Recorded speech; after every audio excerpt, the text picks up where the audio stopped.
David King is alongside of me. Kingy, what was the best bits from the performance in the game last night? Oh, I think the best bits was from the coach's box. And I know we do this regularly with some coaches and not others. And we tend to slant towards Chris Scott when he has a win like this. But if you're looking at that game objectively on the way in, to win this game, I felt Geelong had to get maximum output from Jeremy Cameron and Tom Hawkins. And they had to cover the loss of Dangerfield in the middle, and Stuart had to be awesome down back to hold up. Now Stuart was pretty good. He wasn't best on ground, but he was pretty good. And I thought Hawkins was well held, only kicking the one goal. Cameron knocked out 5 minutes in. So how do you win this game? How do you score 11, 12, 13 goals like they did last night? They scored 11 goals without kicking the ball to Tom Hawkins. There's something happening at Geelong, Cornsey. The last 5 rounds, they're giving Tom Hawkins 4 or 5 looks in terms of targeting him with inside 50 entries. The previous 3 rounds, 7 to 9, it was around 12 opportunities. So that's a huge shift. That's coaching. That just doesn't happen by chance. And they're setting the game up for the flankers to impact with speed. Close, Rowan, Myers, all these guys charging, Duncan late last night, all these guys charging back to goal. So I think it's coaching. Clearly you still need to get player performance and buy-in and attitude and application, all that sort of stuff. But I dip my lid to Chris Scott and one of the great coaching performances we've seen this season. It's interesting, isn't it? And it's a good observation because how many times did Tom Hawkins win the ball almost in the centre square, like in the centre circle? I thought he was still influential. Like a couple of his...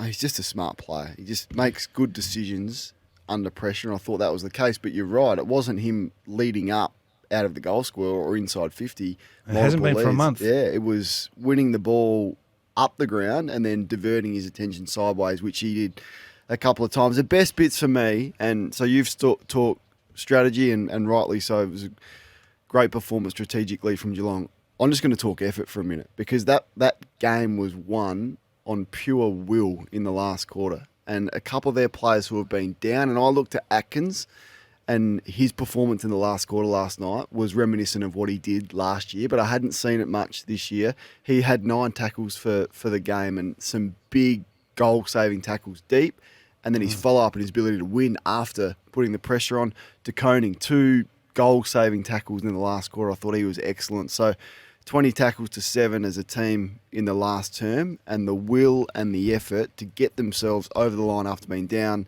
by 7 at three-quarter time in those conditions.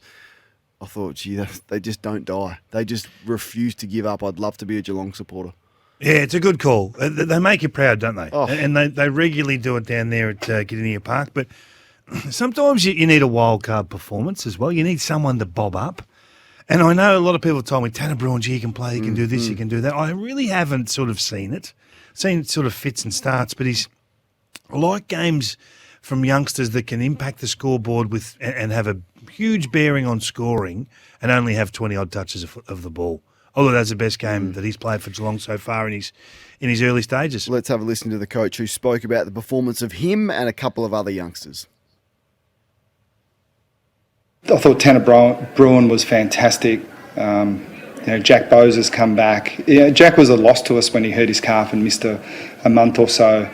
Ollie Henry, we've been really clear. Our expectation was never they're going to come in and improve us straight away. They're a long-term play for us. But we're not asking them to be patient. We want them to let themselves go and show the world what they can do. And I thought those 3 in particular had really good moments throughout the game.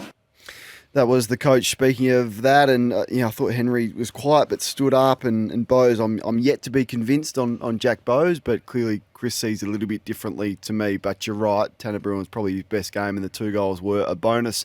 The worst bits out of the game last night. Do we need to discuss Grundy and Gawn? And it's not working, is it? Not working. It's not. I don't think it's working. I don't think Grundy and Gawn is working, and I don't think it has worked for the majority of the year. We want it to work, and the club are willing for it to work, but last night it didn't work, and I don't think collectively it's worked. And the impact that Max Gawn is having as a result is insignificant compared to what it has been for the last nearly decade. I thought he was good in the ruck. I think he's been good in the ruck the last couple of weeks. This is Grundy or Gawn? Gawn? Yeah, I thought he was good last week. Actually had him in my votes last week. I did the game on radio. I thought he was good, but that was more providing a target and a contest forward when they needed one. I just don't know if it's working the way. Last week they were plus 10 in clearances when Max was the ruckman. Yeah. So then, it's a good discussion. What are you getting out of Grundy? And I know last night he spent, I think it was 15 minutes on the bench. He had a head knock, had to be assessed, and in those conditions, he looked freezing. They crossed him on the bench, and he was shivering. I thought it's not ideal, but just collectively, I'm interested in the Melbourne fans' thoughts on whether this is working, because I was a big supporter of it. I was like, good on you. Like, have a crack, go get him. And I was like, yep, I respect you for doing that, but I don't think they've yet come up with a way that they're working in tandem effectively, for the majority of games. So you're coming at this from the point of view that this is their point of difference. Well, yeah. These two, they need to have more game-altering plays. I think they look best when Gawn is forward. Yeah. Because once again, and Simon Goodwin sort of refuses to address the forward issues, and that would be the issue with Melbourne, is the inefficiency of their forward line and coming up with the personnel required to kick yourself a winning score every week. And they look the best when Gawn is forward, but he's a 6-time All-Australian ruckman. Yeah, I'm with you on that, the second part of that discussion. They're forward 50. They go to Bailey Fritsch again 8 times as a forward 50 target. He's not that player. He's not that player. And it's more the way they go to him, like the high ball entry. The small full forward can't compete at a high ball entry. They just can't. But my worry and my concern is that Melbourne's ball use out of the back half has never been more impotent than what it is at the moment. Never been. I mean, they brought the ball out of their defensive half last night 81 times for 4 points. 81 times. I mean, we've seen them in years gone, but when they won the flag, it was coming out at speed. It was rip, tear and bust. And that's across the board, because last night's conditions obviously not conducive to that they can't style. Score. Yeah. They can't score. They can't move the ball. And I thought Salem was really good in that first half, but do they need more weapons out of the back half? Do they need more dare? I know they've got a lot of blokes that can win the ball back for them, and that's terrific. But they still need to be able to go the other way. So they got some problems, Melbourne. They've still got time to address it, but they do refuse to acknowledge the forward 50 stuff. All right, a few texts coming through as well. Some suggesting that big Brodie Grundy needed to be subbed off in those conditions. Goodwin backed himself into a corner with the Grundy talk before King's birthday. Wet night, one ruckman would have done, but couldn't drop either. That's my feeling on Melbourne and Grundy and Gawn. It's just a little bit of an elephant in the room, and they're that far down the path of trying to convince themselves that it is going to work, that it hasn't. But these fans, what are going to look say like on that. What should it look like? I think it has to be Gawn forward for 70% of the game. 70. I think because what else is it? Because Grundy's not forward. So it's either that or you just go with one. I think they've got to pick out another running defender and ask Gawn to go behind the ball as Reece Stanley did last year. So then what do you do with Grundy? Well, Grundy just does the ruck work, and they can wax and wane. Grundy can do it in the defensive half, and Grundy can do it in the forward half, and Max can do it behind the ball. He's a great intercept marker, but he's a one-man wall. And then you can pick a smaller back six because you've got Max there to support in the air, and then you can get some speed on the ball. They just don't look fluent enough to me. I think if you're going to go with that, Gawn can do that as the ruck. Like, he can do the ruck work and then play a little bit behind the ball. Yeah, that exactly. You're almost forcing yourself to pick Grundy when I think in an ideal world you don't pick him if you're going to go with that. If you're going to go with that strategy, because he's What's wrong with that strategy? No, I'm saying, but that strategy is fine, but you don't need Grundy to do that. Gawn can do He'll that. He'll do the ruck work. I know, but then it's a bit of a waste. Like, it's a wasted position. Anyway, I'm just putting it out there. I don't think it is working the way that they thought it would. And that's not a criticism, because I was like, go all in. They're going to pay his wage. You're not giving up much to get him. He's an All-Australian ruckman. I think this can work, but I'm yet to see it work effectively for the majority of the year. Let's hear from the coach of the D's, Simon Goodwin, who was clearly disappointed in his team's last quarter. They got some easy transition goals, which hadn't been seen all night from either team. For for 3 quarters, there was a lot of optimism in how we played. I thought we played a good style of footy, suited the conditions. It was a contest game, and for big periods through the middle of the game, we had a lot of dominance. But that last quarter, you walk away incredibly disappointed. One team really ramped up their pressure, and we weren't able to sustain it and win the critical contests that you need in those type of games. You walk away in a really challenging game against the reigning premier on their home ground with a loss. All right, if you want to jump on the phone, you can. 1300 736 736. Where do you're strong on the fact that you can't win it from the top 4, as am I, and Geelong have left their run too late, Kingy, but are they going to cause some issues for a few teams? I think they might.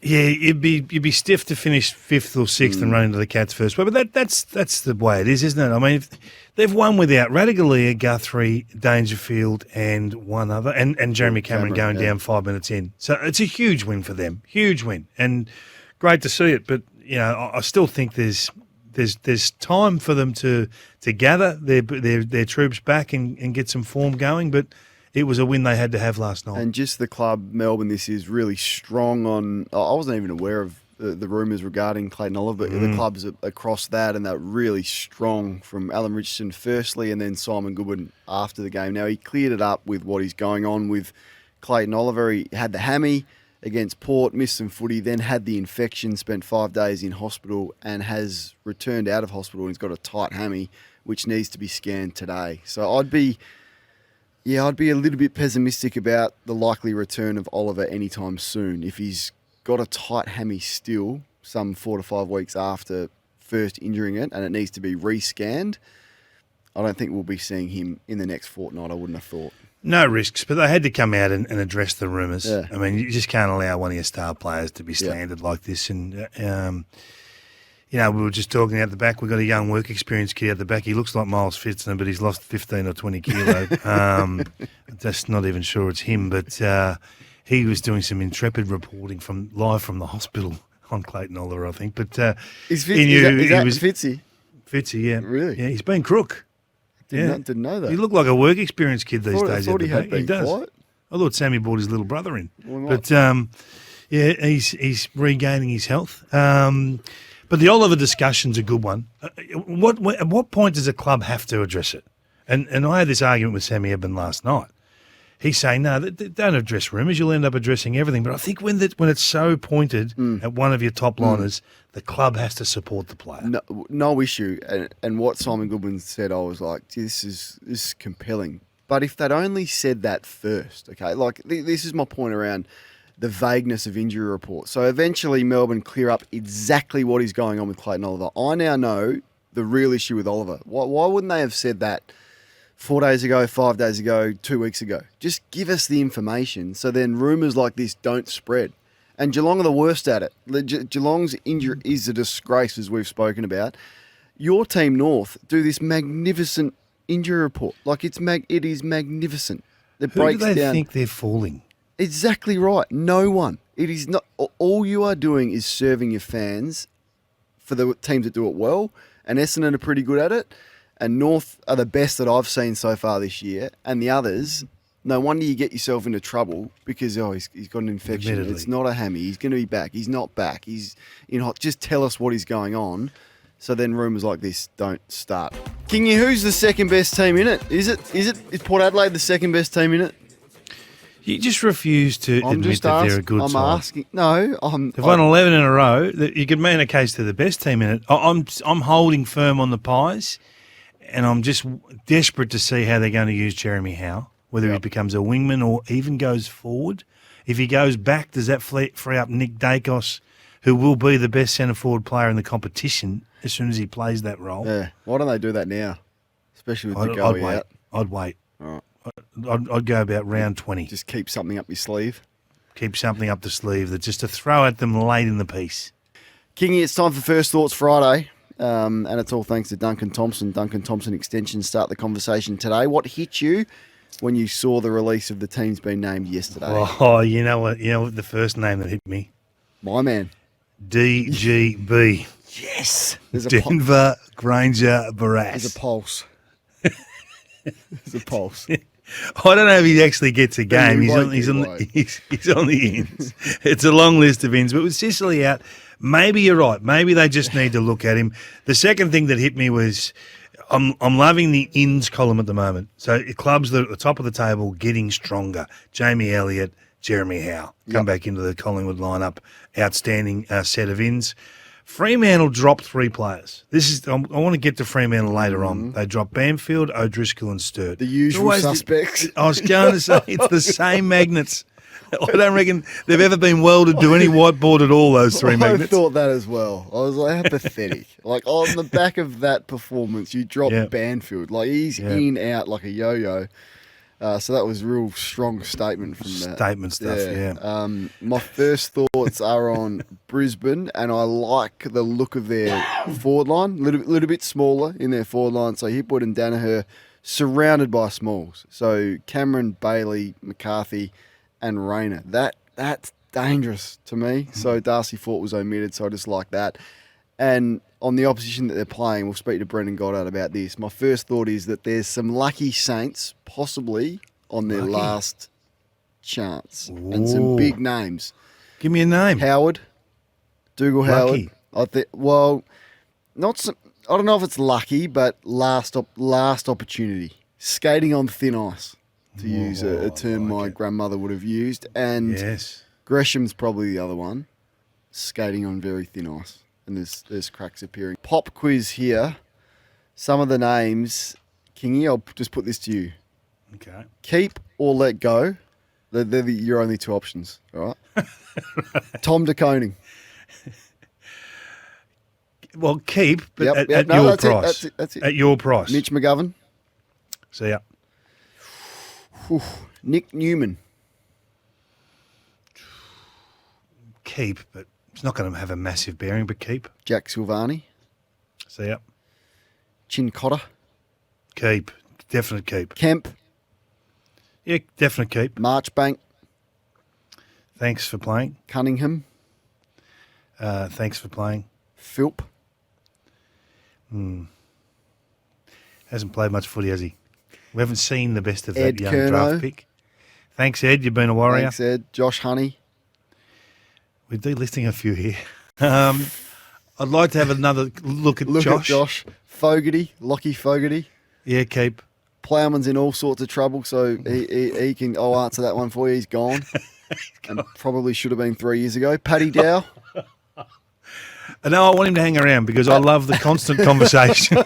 Who else are they going to talk there about you at go. Cole? I mean, they've got some decisions, Max. It's not easy. You can't just get rid of 15 of them. They're going to have to make some hard calls, and I suspect that they will do that. I just got a bit of a left field sort of fun one to kick us off with the agenda. I want to ask the question, who is a must follow on social media at the moment? Who is a must follow on Twitter? 0433 98 11 16. It could be Instagram, it could be TikTok, it could be Snapchat. I don't know. Who is a must follow on which social media platform? Because Tony Shaw, the great Tony Shaw, I think is a must follow at the moment. He is on a warpath. What's happened to Shaw? Sure, You all right? Sure, he's on an absolute tear with his social media commentary. So I mean, he had me a clip the other night. Oh, he's given me about 5. Has he? This year, which is actually good. I like him, but this one he tweeted, AFL 360 has turned into a love fest of champion data. Shame that commentators can't have natural feel on the game. Do you take that personally? Are you offended by that? No, I never get offended. No, do you think he's having a crack at you with that? Possibly, but we show vision as well. We show exactly what we're talking about with the vision, so I don't really understand that. But that's all right. Everyone's entitled to their opinion, and those that hate statistics historically have always stuck fat with that. A few have crossed over. You crossed over. Gary Lyon crossed over. You weren't there early. No. It's good to have you on board now. It's a tool that you use. But it does take you. It does take you to where problems are, and it does show you where teams are really strong, and you can believe it or not. But if you endorse it with the vision, I think that tells. So you weren't offended. Never offended. Okay, no, all right. And never he offended. He also had a pretty strong crack at Nick Revolt, because there was a story, could a bold offer lure Nick Revolt back to Australia, and Tony Shaw wrote, "Wow, I can't wait. Why is he not here?" ? So he's on a tear, and who is a must follow? 0433 98 11 16 on social media. Duck's on a tear. Oh, Wayne my Carey. goodness, isn't he? He's on a What? heater. He's on a heater. He's taking no prisoners at the moment. I love it. I do enjoy it though. Isn't it a bit of fun? I don't think half the things that go on there are serious, but they create a lot of interest. A lot of discussion. What's on your agenda? Well, I want to talk about embracing. First, I want to go with embracing youth. Fremantle, sorry, not Fremantle. The Brisbane Lions have never looked as good as what they did last weekend with these youngsters coming in. Lohman, who's only 20 years of age, has hardly played. He's only played 3 or 4 games of footy. And Jasper Fletcher, have you seen a youngster just go bang like that? And he just embraced the moment. Yeah, It was like played with flair and a boldness that you probably only get with youth.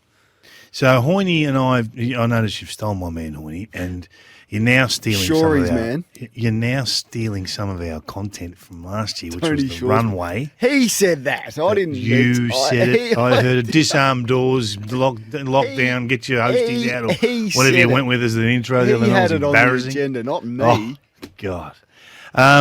So you've got a chance now in the next 3 to 4 weeks to have a look at how good your team can be and what changes you need to make. But a major part of that, I think, is your youth. So Fletcher and Lohman, I think, changed the aspirations of the Brisbane Lions. What you say, do you agree with that? Yeah, no, I like it. And there's that. Do you think Rich will get back in? No. I think Gunston will. I don't think Rich will. Yeah. I agree with that. Give me Kitty Coleman across half back over Daniel Rich every day. Wait till you see the Zork down there. Well, he's not exactly young, is he? No, but he'll go down there. He'll be a revelation at halfback. All right, that's on Kingy's agenda. Did you have a thought on Freo as well? I did. Tezis, can you tell me when I can trust Freo? Like I've been waiting and waiting, and I get a lot of feedback from Freo. Were you tempted in their 4-match winning streak? I put them into my 4th in terms of the seedings because a lot of people say you're too hard on Freo. You're not seeing what they're doing well. You're not giving them the credit they deserve. Well, I started to sort of look at them, and you know what? I don't know. Is this the longest rebuild we've ever seen? Carlton's we're at about 6 or 7 years now. The Blues has been a while. Yeah, but at least, okay. The Blues have been a while. They're on their 4th rebuild, but they've had a failed rebuild or two. I think it's okay to if you have a failed one, you've got to start again. But Fremantle's has been going since 2016. I felt like I could trust them last year. That's the disappointment for me. I felt like I knew what I was going to get. It wasn't perfect last year with Freo, but I knew what the style was going to be, and more importantly, the effort that was going to be delivered. Once you start questioning rightly the effort, I mean, no game plan is going to work, and no rebuild will work if the players aren't buying in and bringing that. So I think your criticism has been fair. So they should just beat Essendon, shouldn't they? 100% at home. Yeah, 100%. But then if they do, you go, okay, well, where was that last week? It's a response-based team, not a team that delivers unquestionable effort. So a win doesn't solve all of their problems. It'll help a few, but not all of them.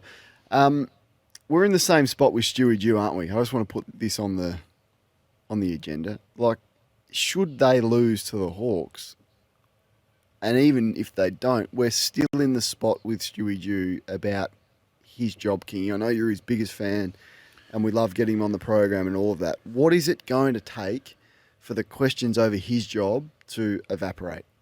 Is it a finals berth? Is it a finals win? When are we ever going to get to the stage where Stuart Dew feels safe and we're not continually talking about his job and Hardwick or Clarkson trying to take it, or Hinkley? So they're at 6 and 7. Yeah. Fremantle are at 6 and 7. Yeah. Carlton are at 5 and 8. So why does Stewie Dew get overs all the time? Why is his job under siege after one loss? They've been pretty good. It just is, though, isn't I know. it? I understand that it is, but I don't know why it is. Why is it? Because I think they've actually. This is the most sustainable their football has looked for years. Right now. I know they had a stinker last week. I get that, right? Which doesn't help. It doesn't help. I do understand. You got to win at home. So this is the one they have to tick off. I think they'll win on the weekend. The Hawks will pose some challenges, and we'll talk to our men shortly. They're playing some pretty good footy. The Hawks, after beating the Brisbane Lions, you have to give them a lot of credit. But if he wins this one, no one drops off.